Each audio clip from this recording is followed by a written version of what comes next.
Welcome to the next episode of Unleash Your Impact, conversations on the music industry, transformation, and impact. And I am very excited to have my next guest, who is probably one of the first people I met when I started my career in the music industry. Which we're talking probably close to 20 years, who just reminded me about having a daughter in college who I used to babysit, so feeling very old. Michael Solomon is an established entrepreneur with a strong desire to help people, a sharp eye for business, and a desire to make a difference. He's founded 6 organizations, both for-profit, nonprofit, which we are going to talk a lot, obviously, about the nonprofit organizations, especially since I have a very personal connection. But Michael, please introduce yourself and tell us a little bit just about your music industry journey and how you got started in the business. Ooh, that's a good one. So, hi, it's nice to be here and nice to see you and nice to do this. So it all goes back to early college years, and I met a woman whose mother co-managed Bruce Springsteen, and that was sort of the moment my eyes really got open to the music industry and it really became a possibility. And that's sort of where the career started, was touring with Bruce. A couple of internships before that, but I actually sort of went right out of college before I even got out of college. You're right. Talk about hitting the ground running, right? Yeah, exactly. It was a pretty fortuitous and fortunate moment in life, and I got to see, the greatest, one of the greatest organizations and the greatest people and the greatest musicians and songwriters and players very up close, and I got to see how the operation went and got to form all of these dreams of what I wanted my career to be, which pointed me in a direction. I'm not sure I ever fulfilled all of those dreams, but it was definitely a great starting point, and I'm really glad I went in the direction that I did. So the start was really going on tour with Springsteen, which is just like everybody else who wants to be in the music industry. That's their first job too. Totally. That's how we all start, right? But it's interesting because you said, maybe you didn't fulfill all your dreams. I mean, we're going to get into the things you've done and what you've been working on, but it's I would say they may not be the same dreams that you started with, but you've probably done way more than you ever dreamed. Well, there's certainly things that we overachieved on, for sure. And then there's other things that we underachieved on, but it's okay. Right. That's I think, the nature of how you do this. Right. So talk about what you're doing now with Brickwall Management and 10X. Tell us a little bit about those companies. Sure. So Brickwall Management is now a darn close to 30-year-old artist management company. We've had lots of ups and lots of downs over the years, but we've been working with the same roster now probably for a decade. And that's really one of the things that we did want, was long, solid relationships with people who trust us and people we trust, where there's enough alignment around values and around career vision. And that's what we have. And I think that we really achieved that. We had some big successes along the way. One that comes to mind is John Mayer, and it just didn't last that long. And it was because we didn't have that values alignment. We had a great run. We got to see a career and participate in a career. You were there for the launch of his career. Yes, we got to see somebody go from 0 to 8 million albums and sold out arenas. So it was long enough for that, but it was still very fast. And what it wasn't was an alignment of people who wanted the same things, who were rowing in the same direction. And that was a good learning point. But that is one of the places where we didn't achieve what I hoped, because when we were having our moment with John Mayer, my fantasy was this was our Bruce Springsteen. And this was like, we were aligned and we were really interested in the same future, and we were going to ride off into the sunset together. And of course, after a little while, I realized pretty clearly that that's not what was going to happen. And, realistically, we have some of those relationships in the music industry, but those are hard, especially with musicians. You really have to understand what everybody's after.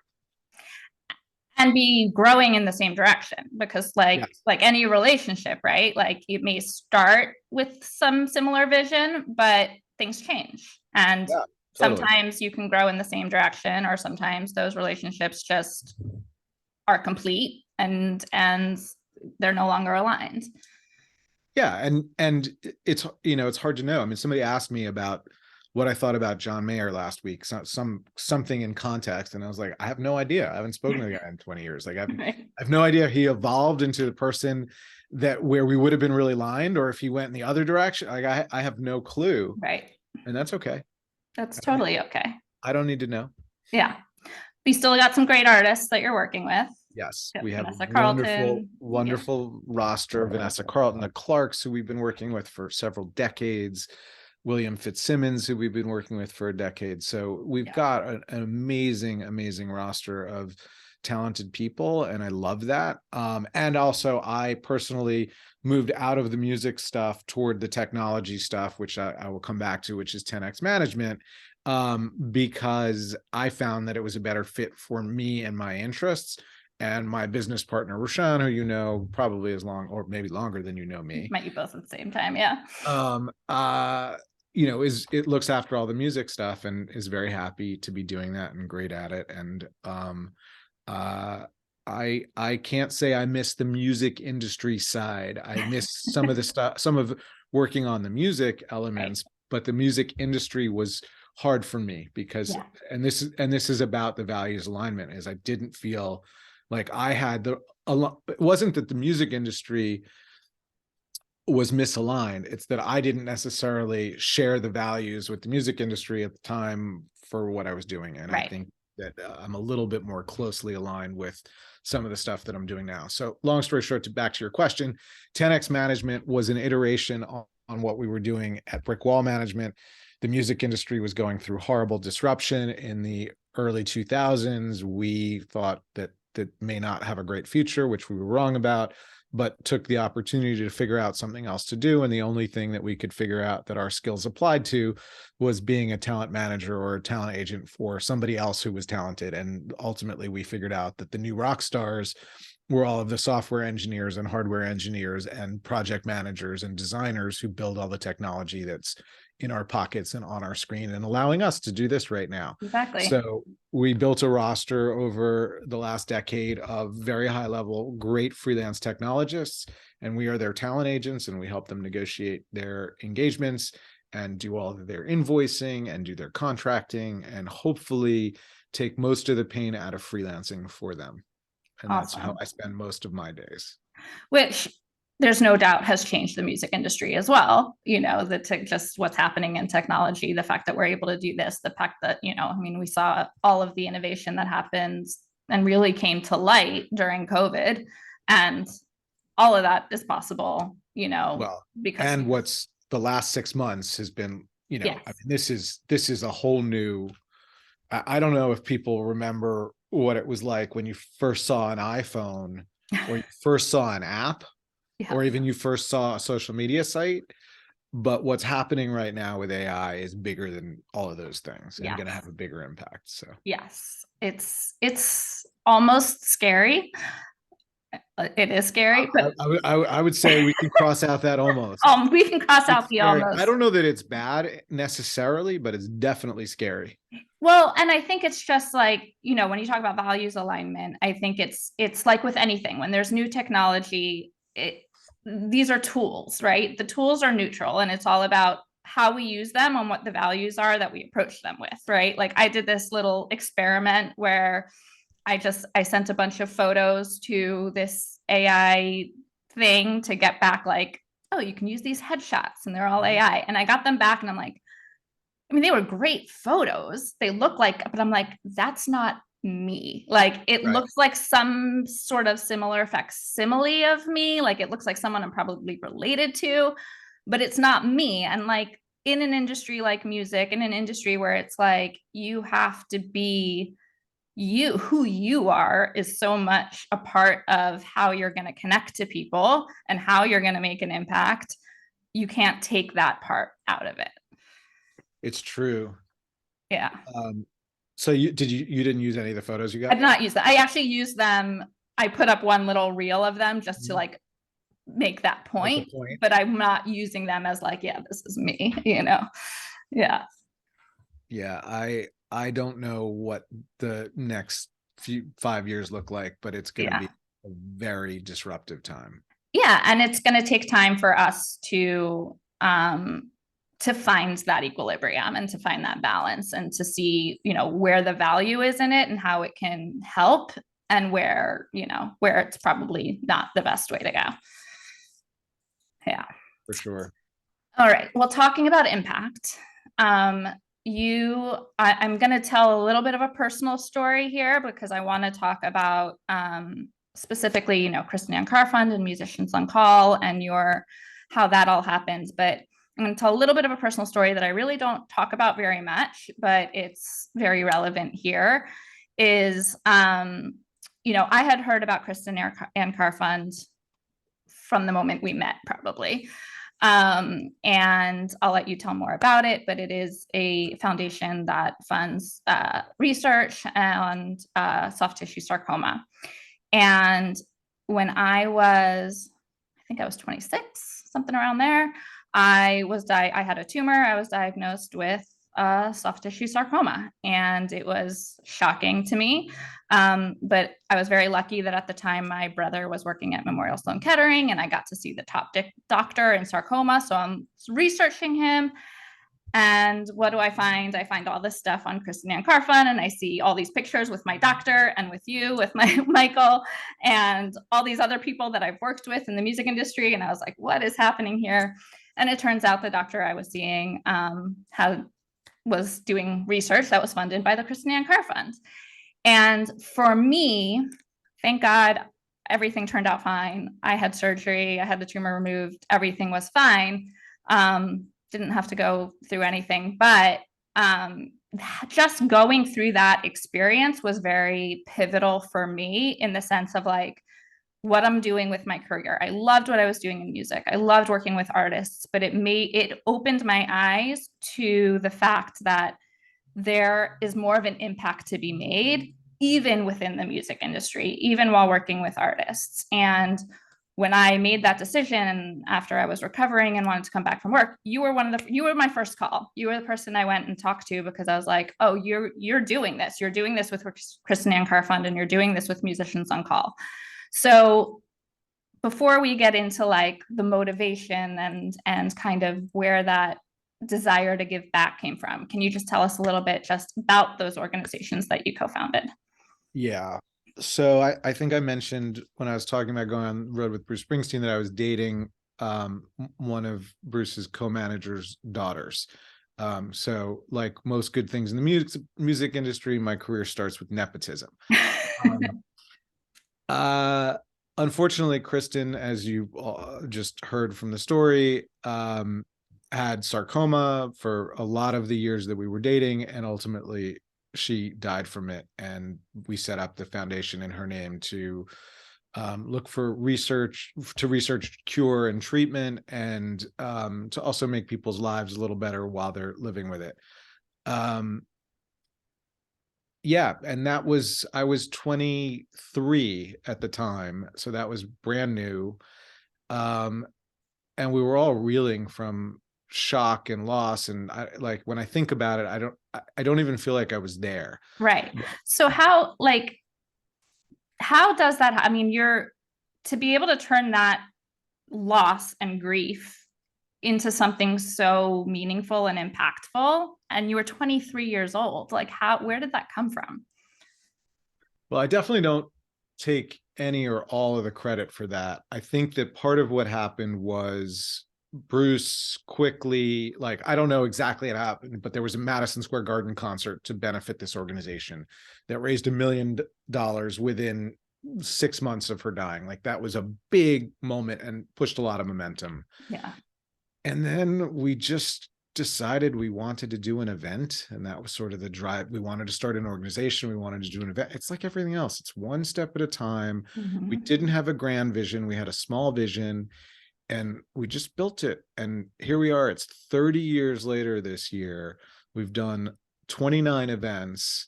We've raised over $30 million at this point that has gone to this cause, and that has made a real, we're talking about impact.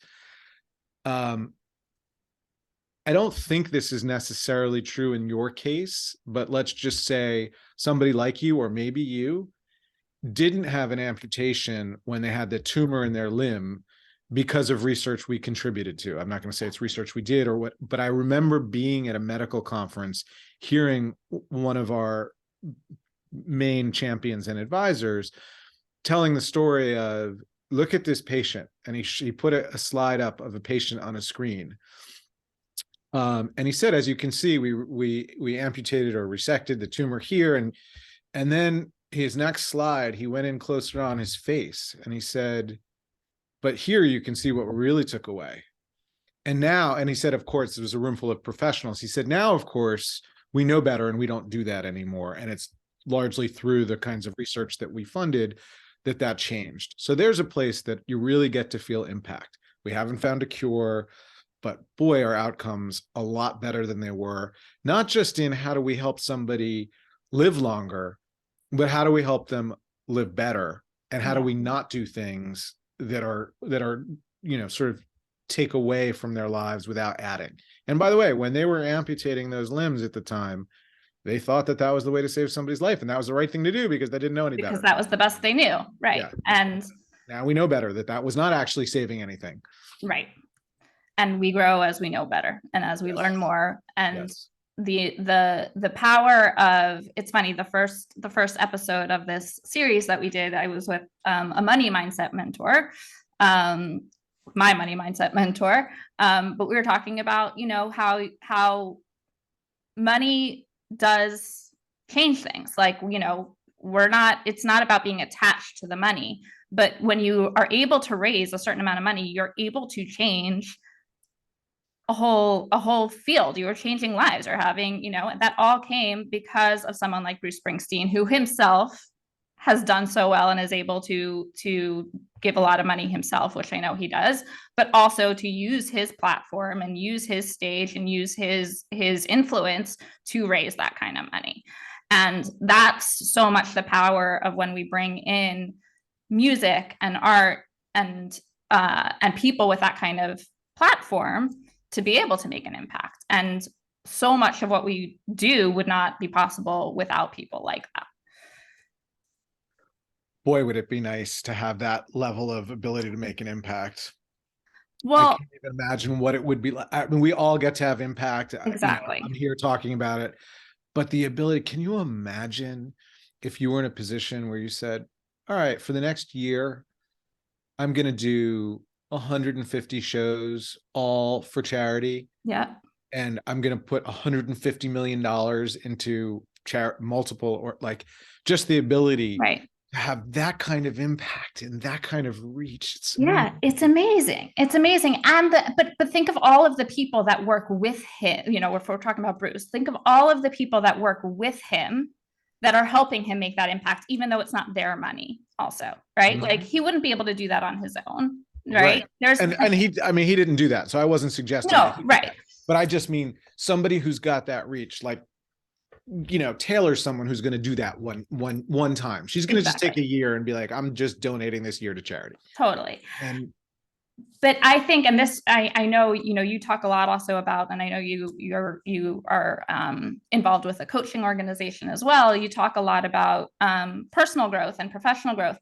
The artists and the people with the platform that are able to do that are always the ones that are doing that work on themselves. And they're understanding the importance of a healthy mindset, a healthy relationship with themselves in order to be able to give back. So how have you seen that come up in your own life and in your own career? Because I know that that's something you focus on a lot, but also in some of the artists you work with. I know William Fitzsimmons does a lot in mental health. That the impact they're able to make is a direct result of the work that they do on themselves. I do. Well, first of all, I would just start with the single best investment anybody can make on anything is putting time and energy into their own self-improvement. Yes. Period. Yeah. So I spend a very disproportionate amount of time, as everybody around me knows, and most people harangue me about trying to get better personally and professionally in all kinds of ways. So that might be a gratitude practice, or it might be, I just found a plugin for Chrome that every time I have my next meeting or video call is there, instead of just a calendar reminder, it opens up the box. Like it opens up this window. Tiny, but if that saves me 2 minutes a day, it's a lot of time over what I hope will be the rest of my life. Yeah. So I'm just always trying to optimize myself, my companies. And I think that that's been a very positive part of my life. And I am reaping the rewards of that now. I think, and look, I'm absurdly privileged from the day I was born, from how I look to what family I was born into. So for my sitting here and saying, I'm really happy, I really enjoy my life, I have rich relationships and a lot of good feelings in my life, you know, being born on third base and thinking you hit a triple, I'm not oblivious to this fact. Now, with that qualification said, I really spend most of my time pretty fulfilled and pretty happy. And the biggest secret that I figured out from all of the work is that helping other people, at least for me, brings me more joy than almost anything else. Yeah. It's ironic because I didn't realize when I started my career that being an artist manager is helping people live their dreams. And then I became an agent for, you know, for tech people, and I'm helping them live their best dreams. And it's sort of like, there's this just continuous journey that I've had that I only realized after the fact was all about, I mean, Musicians on Call, the Kristen Ann Carr Fund, they're all in service of this, but it wasn't some brilliant plan when I was 25 of like, I'm going to plot this course. It just sort of happened. Now, I do have two parents who worked in nonprofit their whole lives, which was a factor, but it was positive psychology. That was the big thing that was like, oh, you want to be happy, help other people. Yeah. And I started trying it and I was like, oh, this works really, really well. Yeah. I got started through positive psychology as well. Like my first coach, I think back before I started working for Musicians on Call. Yeah, I was still at Octone, was a positive psychology coach. And it really did change my whole perspective as well. But, you know, like, yeah, I was an artist manager. We get into that. It's this nurturing kind of, I want to help people. I want to help them fulfill their dreams. But the burnout comes, and we see so much burnout in the music industry and in managers and everything. The burnout comes when it's like, give from an empty cup. And like, in order to be able to give, you have to be doing that work on yourself. You have to be able to balance, to know how to process your emotions, to know how to manage your own mind, to know how to like give yourself that space so that you have enough to give. Yes. And I also have to remember that like my point of view about giving is partially afforded by my age, the fact that I'm an entrepreneur and I have a staff that does a lot of things, of course, that keeps me free to do stuff. And it's really easy to get sort of lost on this, but the older I get, the more I'm looking for ways to do this. Yeah. So, Box, who you know well, David Boxenbaum, sent out an email at the end of last year about an organization called DeFi that he's working with, which is helping incarcerated people become entrepreneurs. Yeah. So I'm going to a thing tomorrow night about that. That wasn't even on my radar. Yeah. I learned about a crisis hotline, which formerly were called suicide hotlines. And I thought like that was something I really want to do. And I'm going to go do training for that. And I don't want to sound like I'm crazy, but there's sort of, if you can build enough room in your life, these things are, I guess what I was reacting to is, yes, you can't keep giving from an empty cup, but every time I give, my cup gets fuller so I can keep giving. And that's where I'm getting so much pleasure and fulfillment from. Yeah. And I think the giving and the impact is going to mean different things to different people, right? Like we can talk impact, you know, on the Bruce Springsteen level, and we can talk impact on just the everyday, all of us level. We all have away. We're all here to make an impact. We all have our own sphere of influence. We all have our ways, and we have our things that fill us up. So if it's getting involved in these organizations and that fills you up, then great. That's the more you can do. If it's finding a gratitude practice or a meditation practice or going shopping once a month on some shopping spree, whatever it is that fills you up, the more you're filled, the more of an impact you are going to make. Right. And this positive psychology thing that we referred to, that I don't know if everybody's going to know about, is the science of how to live a more enjoyable, a more fulfilling life. Yeah. And it's not just, did I get on a suicide hotline and keep somebody from killing themselves? Just to give another example, and it was just a funny one because it was from this weekend. I'm standing in line at the supermarket, and there's a guy in front of me with 3 kids, single-digit ages. Maybe the oldest one was 12. I don't know. Mm-hmm. And their clamshell of blueberries falls and hits the floor and goes everywhere. So of course, my wife and I both helped to clean it up. But then I was like, let me go get more blueberries. And I walked over to get blueberries. They were 30 feet away to go get another thing of blueberries, but they were already in the checkout process. You'd thought I had saved this guy's child from how grateful he was just for like a little simple thing. And of course, that fills my cup right. a little bit. Like I didn't feel like I saved someone's life, but I felt like that was just a night, you know. It is. I mean, we hear those cliches, like you can change somebody's day by just a smile, or you can change somebody's life by just a smile. And like, they are these simple cliches, but they're true. You know, they really do make such a difference. And if you are walking around feeling unfulfilled, carrying around all these stories about how you're a failure and you have, you know, you're not getting what you want out of the world, you're not going to be that person that gives that person a smile or gets those blueberries, because you're so in your own head about all the things you haven't been able to do and that make your life so terrible. When you're focusing on the things that are positive and that are wonderful, it's an energetic, contagious vibe that you're able to spread.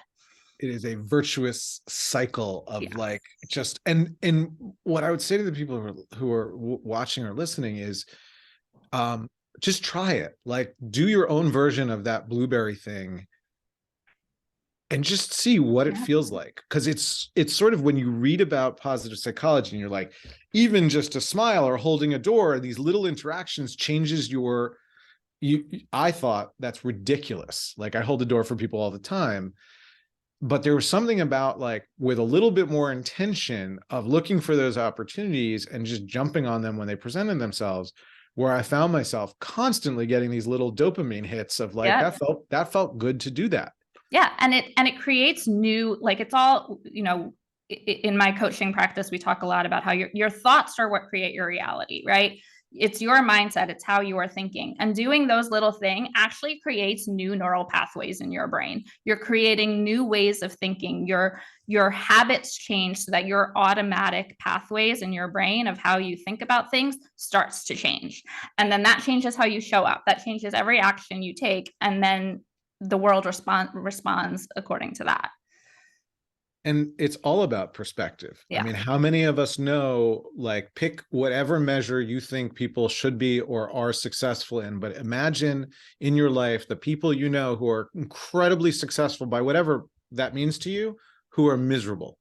It's not about an achievement. It's not about the money. It's not about it's about perspective. It's perspective, and it's unattachment to those things, right? Because the people that are super successful and really making the big impact and are happy doing it and not miserable were unattached to the things they've accomplished. They were results of that journey. Wow. That was pretty Eastern there. I do bring a little woo in. Yeah, that was definitely like straight up from the Buddha, that one. Yeah. Or Kabbalah, you know, we'll stick in our. Oh, is that a Kabbalah thing too? Yeah, it's all, you know, there's a lot of similarity in those things too. But yeah, it is. It's, if you go in and I talk about this with clients all the time, who, whether they're artists or agents, managers, wherever they are, you come in, and most of us get into this industry with a specific vision, like with our dreams. We want to accomplish certain things. We all have goals and big visions. Almost everyone who's been really successful it's not exactly the exact dream they came in. It never took the path that they had planned, right? And if they were so attached to how it had to happen, they never would have gotten to where they've gotten, and they never would have made the impact that they've been able to make.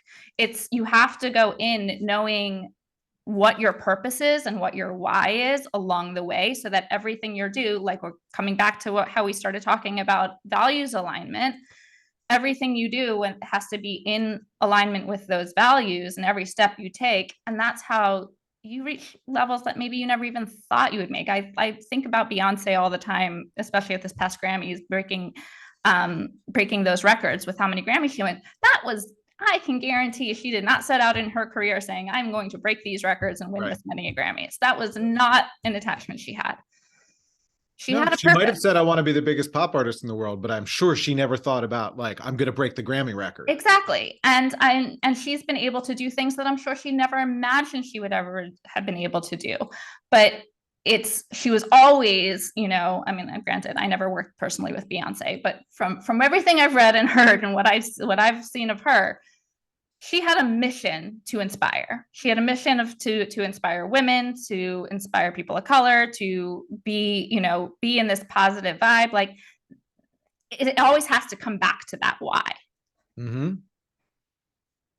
And I think that the attachment point is interesting, because I hear the attachment thing is in a very certain place, but it's also, to put it in entrepreneurial terms, it's iterating. Like, you I started out to be an artist manager. I got terrified that the music industry was collapsed. So, like, what do we do in this case, it wasn't as an iteration, but what's a new thing that's related that we can do? And that was 10X. Yeah. Thank God we weren't stuck on, we have to be music industry managers. Exactly. Because at this point, 10X is the much bigger of the two companies. Right. And we had to be flexible and willing and open to change. And that's not what we set out to do. And that's okay. Exactly. It is. It's iteration, it's growth. And, you know, you said you had that fear of what was happening in the music industry. People can do different things with fear, right? Fear can either completely shut you down and if you have that attachment, that's probably what's going to happen, right? Because you can't see past anything else.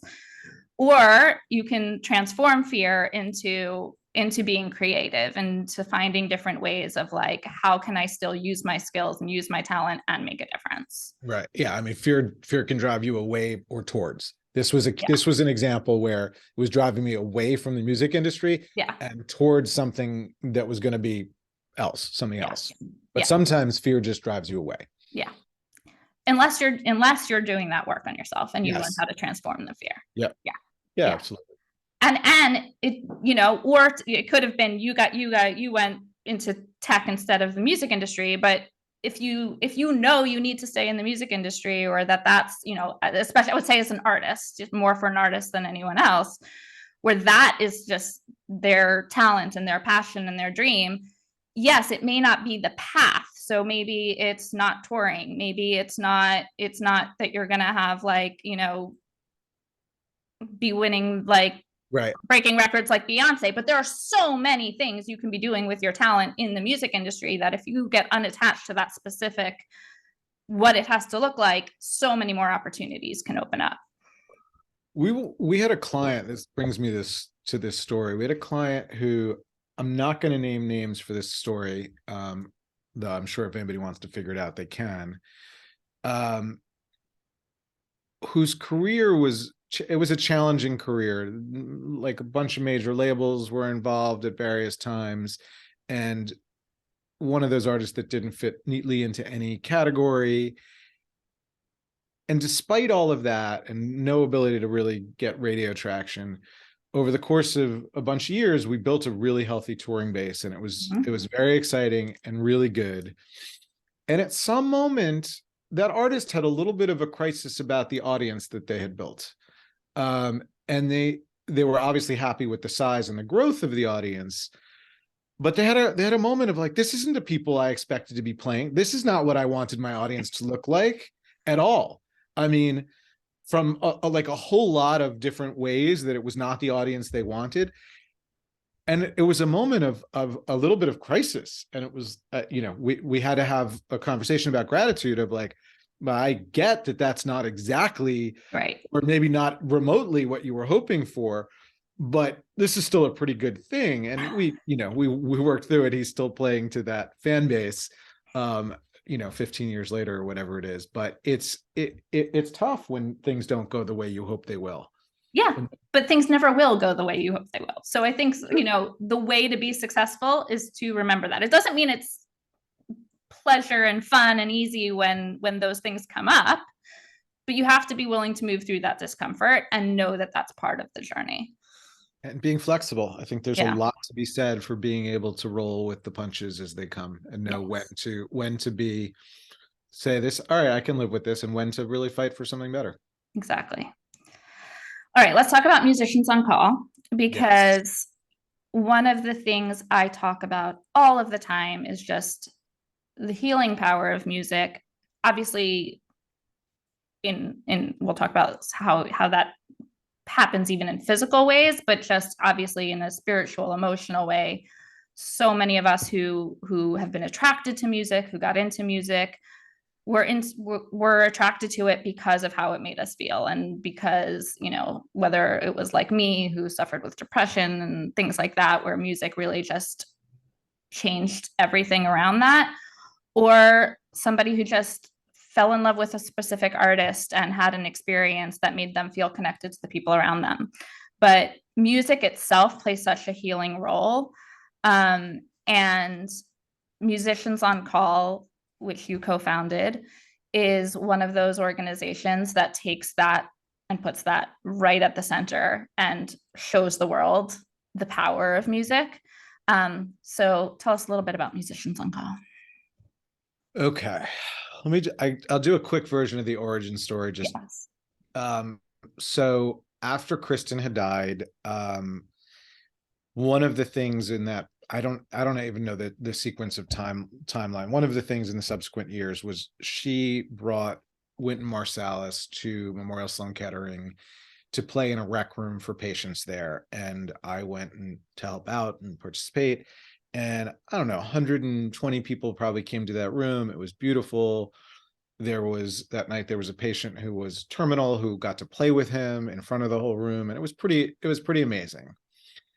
And I thought, I can't get Wynton Marsalis because he's not in my Rolodex, but I can get musicians that I manage, and I can get musicians that I'm friends with to go to the hospital and play. And how hard would this be to set up? So we set it up in that same rec room with one of the people that we worked with at the time. And the first night was, I think, 8 people that came. But what was more potent and powerful was at the end, as he was putting his guitar in the case, a nurse came and said, "Hey, there's 3 people who couldn't come down here tonight to the rec room. Will you go to their bedsides in their rooms down the hall?"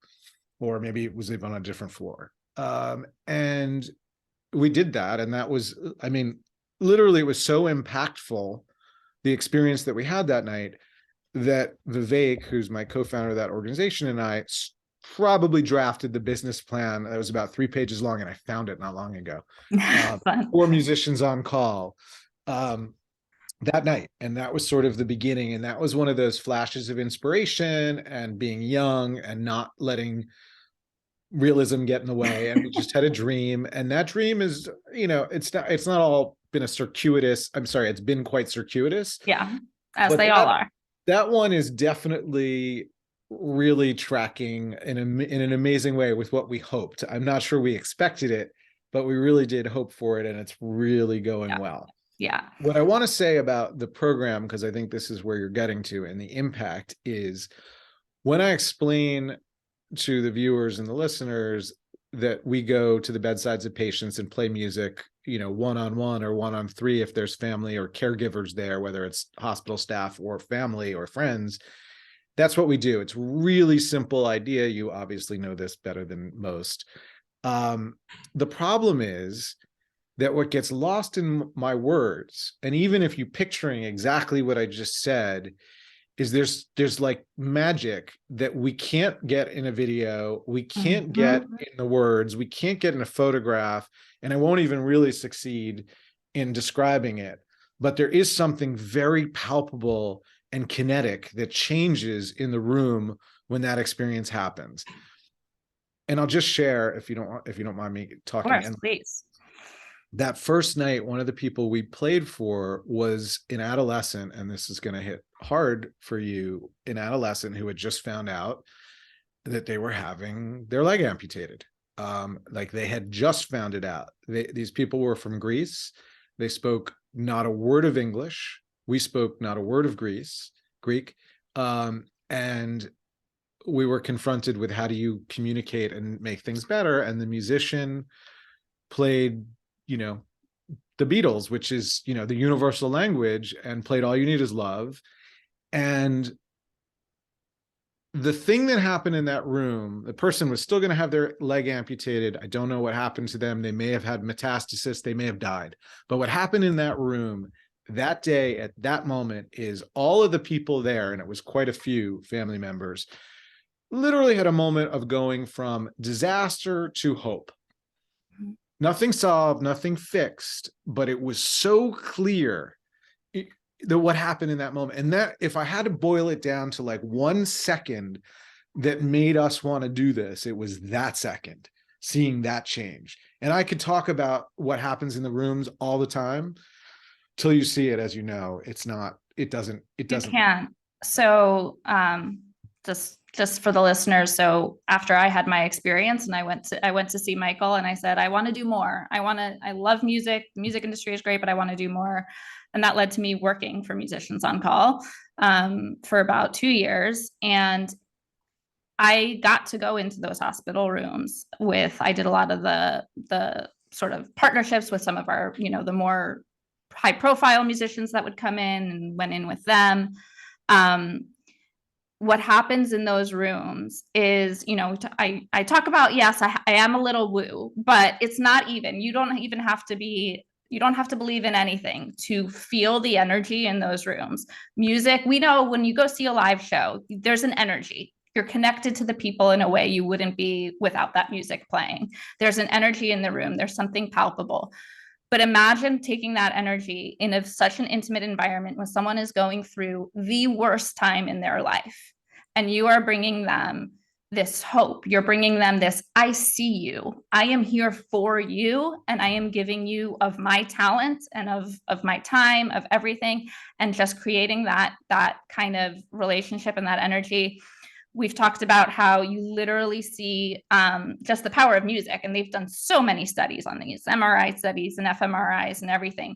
But when you're in those rooms, you literally see these people are hooked up to machines. You're watching their pulse, you're watching their blood pressure, you're watching all of their vitals, and you see it change as the music plays.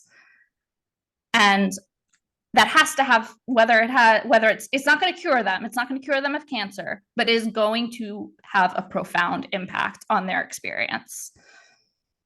And that goes back to, sort of, we live through our perspectives, and Yes. or we can bring joy, comfort. And again, we're not curing everybody. Like, a lot of people aren't going home. We've played for people on their last minutes.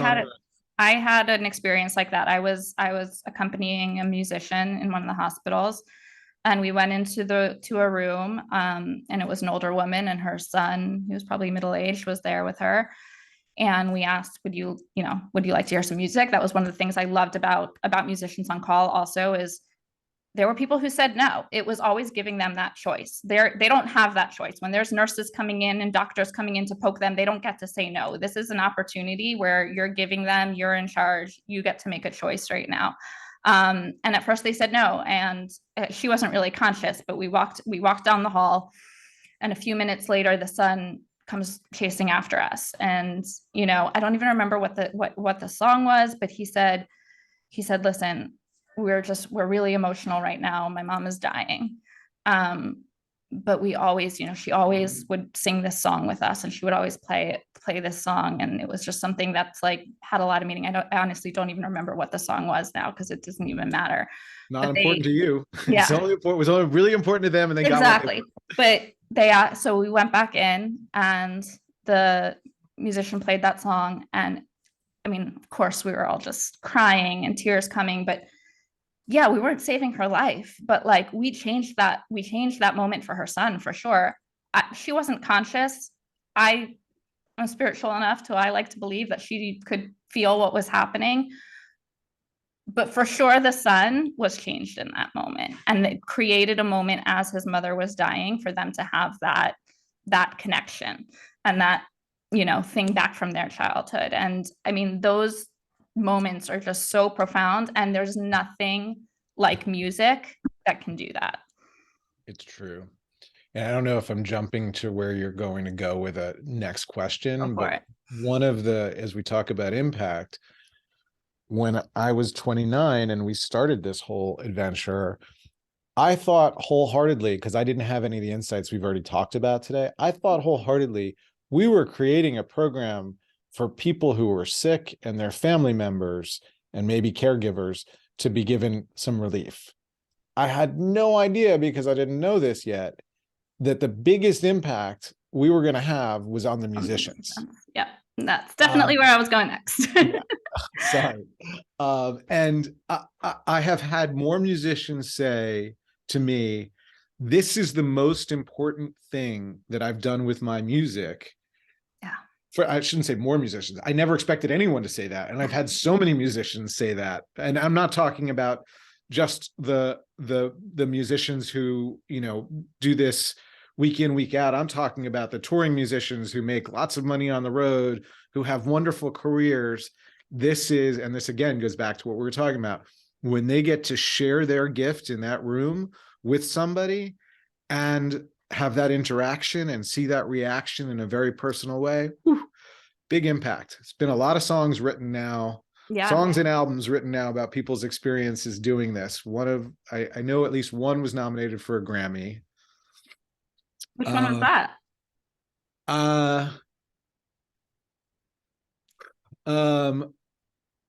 So I'm just trying to think if I can talk about this, because the artist died. I think it's okay for me to say this. Levon Helm was very inspired by his experience doing Musicians on Call. And as I understand it, the last album he recorded, some of which was recorded from a hospital bed, was inspired by some of that. Yeah. I don't have this in a official serious capacity, but let's say I've been told by somebody who was there who would know. Yeah. It's incredible. Every time I brought an artist to the hospital, it was the same thing. They would say the same thing over and over again. This, like, I know this is for the patients, but I am changed by this. I once brought in an artist who I had managed at one point as well, who suffered from really bad OCD and was really anxious about going into the hospital because of his OCD. He had a lot of things with germs and things like that. He was changed by that experience. He was like, this completely, it was so impactful and so meaningful for him just to be able to go and play for those artists and to like kind of get over that fear that he had in that moment, at least. And it was, I mean, every artist has been impacted as much, if not more, by the experience than the patients. Yeah, it's amazing. And this goes back to where we started, which is just when one gives of themselves, one receives way more back than they give usually. I mean, yeah. And I've even had the experience in a couple different things, but with Musicians on Call as well, where it's like, especially the touring musicians and stuff like that, sometimes they do it. They're not really thinking about it. It's just, it's added to their schedule. It's like, they're like, their manager checks if that's something they want to do. They're like, sure, that's nice. Maybe there'll be some good publicity around it too. So they just do it. Right. And they're like, maybe there's some photo ops. Maybe there's a good thing there. There's those artists who may not go in with that intention, and they come out with a completely different understanding of their role as an artist and a completely different understanding of their role as a musician. And that's when it comes back to values alignment. For me, that time in my life as being on the business side of the music industry was life-changing, in that I realized there is so much more impact that music and the industry around it has to make in the world than just entertainment. It's not just entertainment.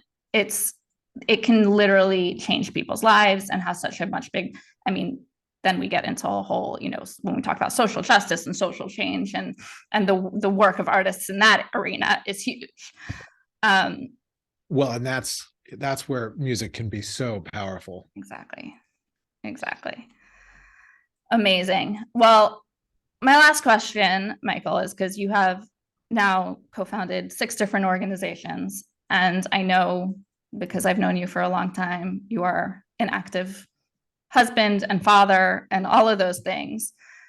How do you balance it all? How do you manage your time? I know you said you're constantly working on optimizing your time, but also making space and time for that gratitude, for that personal development work. How do you balance it all?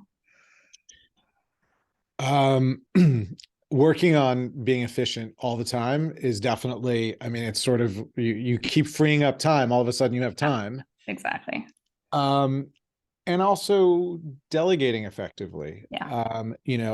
And people think that means, oh, you have to have a big staff, but you can be at a point earlier in your career where you can just recognize that, oh, if I had more hours, I could do more. What can I take that's low level that I do and give it to somebody who would be very happy to be doing it and pay them to do it? So that might be at the beginning of, somebody's career, 3 hours a month that I have to do something that I'm going to outsource. And now I have 3 more hours to do whatever it is that I'm good at or that I want to do. And just constantly moving the work that you can off of your plate. And you have to obviously build things to be able to do this so that you have the space and the time to think about what's next. Yeah. Also, I mean, part of the reason that I do it this way is I want to be available for my clients and my team. And we all know this, the CEOs and the founders who are running around with their hair on fire because they're doing so much, and it's great. And I don't want to take anything away from that.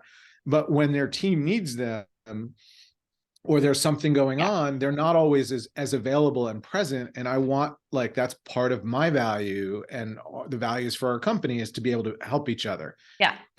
So, because as much as, and I think some of what happens, especially in the music industry, but I'm sure in the tech industry and in so many others, is this sort of toxic hustle culture.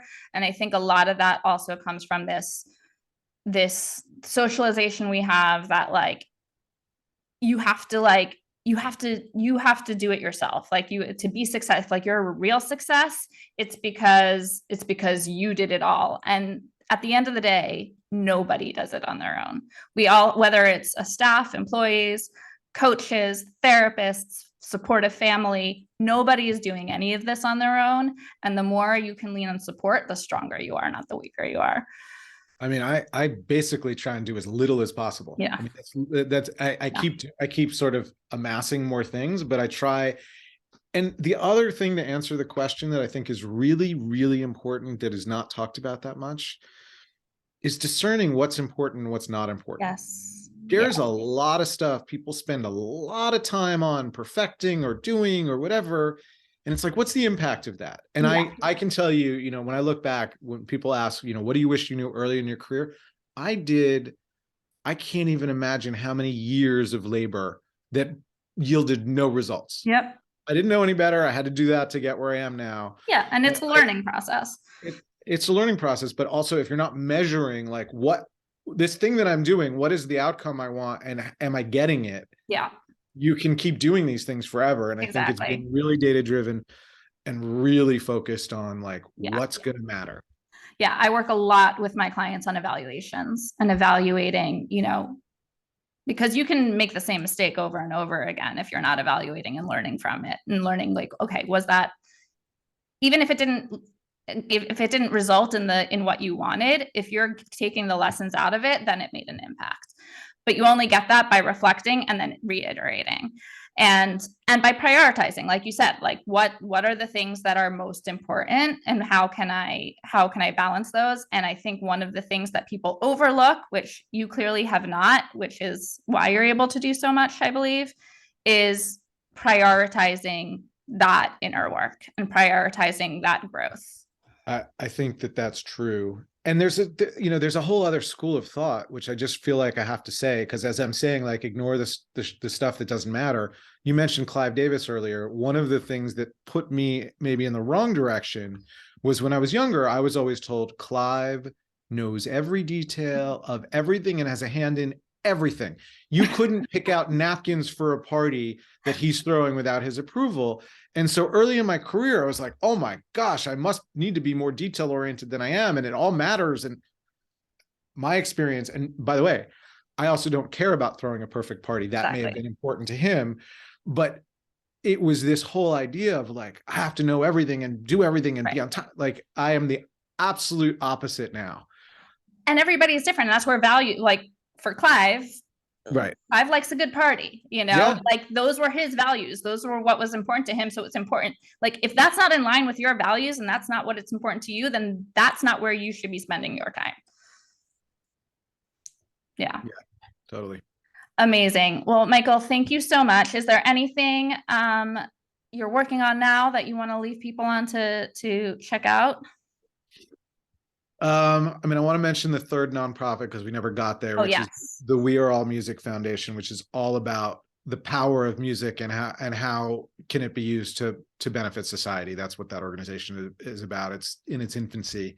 Exactly everything we've been talking about. and a great mission. And no, I mean, I think that make an impact, be selfish, help somebody else is what I always like to say. Like, just go out and like see what happens when you start being amazingly kind and generous to how you feel. Yes. And in the notes under this video, I will put in all the links to all of your amazing nonprofits and companies so people can learn more and find out more about all of that amazing work. And as always, for anyone watching, if you want to take that work further and do that work on yourself so that you can have more of an impact, my information is below as well. So you can book a call with me to talk about coaching and how that can help you get there. Michael, thank you so much. It was so amazing to have you on. Everyone needs coaching. 100% of people need coaching and would benefit from coaching. I believe that wholeheartedly. It doesn't matter whether you're Bill Gates. And by the way, Bill Gates is the one who said that. All of the top artists, entrepreneurs, the most successful people all have many coaches in their lives. Including their coaches have coaches. I have at least 3 at a time. I'm with you. Thank you so much, Michael. And this has just been such a great conversation. You're such an inspiration and really a living example of music and impact. Thank you. Thank you. Pleasure.